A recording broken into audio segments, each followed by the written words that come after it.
Eco Tejas world class electric bike అతి తక్కువ ధరలోనే.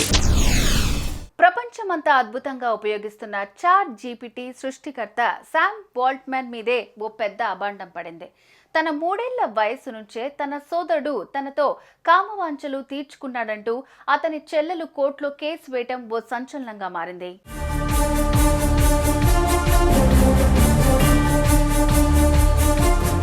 ఇదిగో ఇక్కడ మనం చూస్తున్న ఈ వ్యక్తి పేరు శామ్ ఆల్ట్మాన్. ఆర్టిఫిషియల్ ఇంటెలిజెన్స్ ప్రపంచంలో సంచలనాలు సృష్టిస్తున్న చాట్ జీపీటీ సృష్టికర్త. చాట్ జీపీటీ ఆవిష్కరణ జరిగి అది అందజేస్తున్న సాంకేతిక ఫలాల నేపథ్యంలో శామ్ ఆల్ట్మాన్ ప్రపంచవ్యాప్తంగా ప్రశంసలు అందుకున్నారు.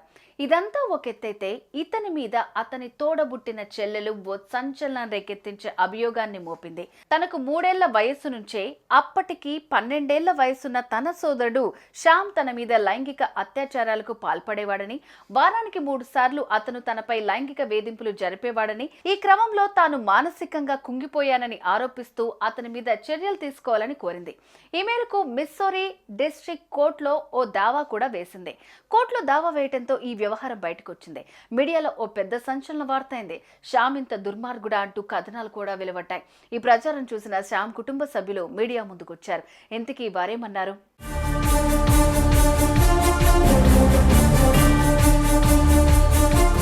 సోదరి ఆరోపణలను ఖండిస్తూ శామ్ ఆల్ట్మాన్ తన తల్లి, సోదరులు సంయుక్త ప్రకటనను విడుదల చేశారు. ఆమెకు మానసిక స్థితి సరిగ్గా లేదని ఆరోపించారు. కొన్నేళ్లుగా ఆమె తమ కుటుంబం నుంచి విడిపోయి దూరంగా ఉంటోందని అన్నారు. ఆమె ఓ మానసిక రోగిగా వారు చెప్పుకొచ్చారు. దాన్ని బాగు చేసేందుకు చాలా ఏళ్లుగా ప్రయత్నిస్తున్నామని అన్నారు. ఆమెకు ఆర్థికంగా సాయం కూడా చేస్తున్నామని, అయితే డబ్బుల కోసం ఆమె శ్యామ్ను బ్లాక్మెయిల్ చేస్తోందని ఆరోపించారు. ఎంతో కాలంగా సాగుతున్న ఈ వ్యవహారం గురించి తామెప్పుడూ బయటపడలేదని, అయితే ఏకంగా కోర్టులో దావా వేయడంతో మీడియా ముందుకు రావాల్సి వచ్చిందని వారు చెప్పుకొచ్చారు.